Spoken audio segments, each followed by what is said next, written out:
Дорогие братья и сестры, с праздником Воскресения Господа нашего Иисуса Христа! Поздравляю вас с принятием святых животворящих тайн. Желаю вам от Господа нашего Иисуса Христа, от принятых вами священных тайн, всех духовных и телесных благ. Из года в год,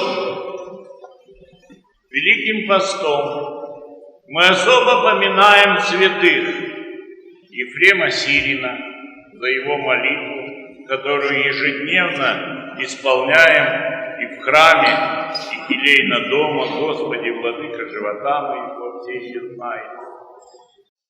Иоанна Лествичника за его труды лестницу, и Григория Паламо, которого сегодня празднуют, за его труд о молитве. Это великий труд, который вот уже 8 веков актуален, так как это единственный путь, даже можно сказать, начало пути для тех, кто стремится войти в Царствие Божие. Много путей для того, чтобы достичь этой заветной цели. Это множество добродетелей, это добродетельная жизнь.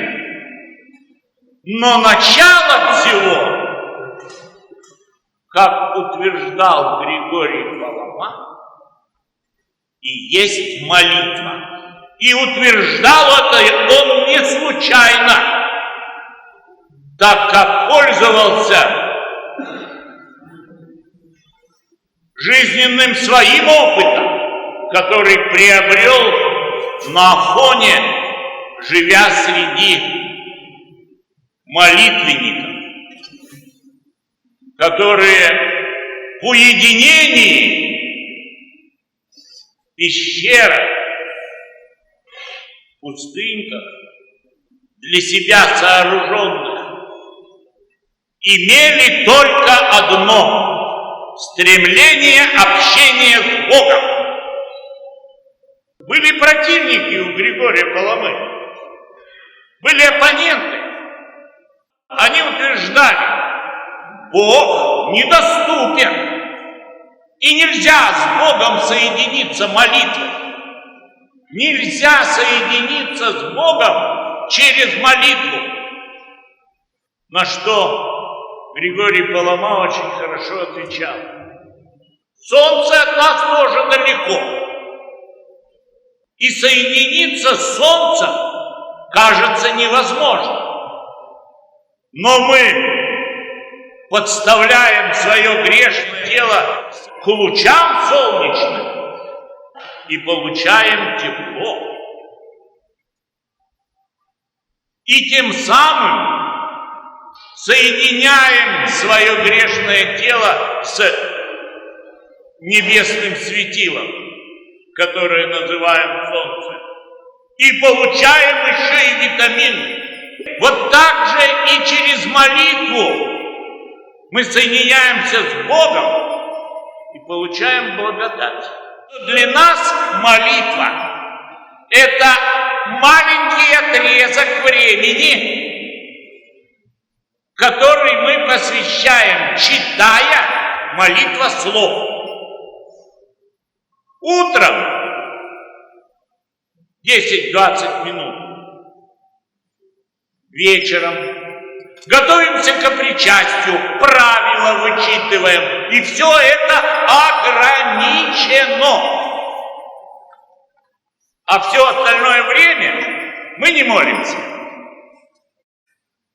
А он нам указывает путь. Всегда присутствовало, чтобы молитва в нашей жизни.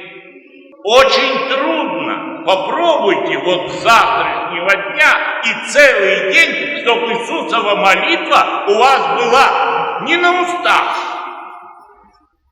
а в сознании вашем. целый день, чтобы была молитва Иисусова. Вы поймете, что это невозможно, мы будем отвлекаться. И вот только те афонские монахи и монахи вообще, которые уходят в себя, в келью, вот они, посвящая себя полностью молитве, вот они через молитву соединяются с Богом. Они через молитву соединяются. Это трудно.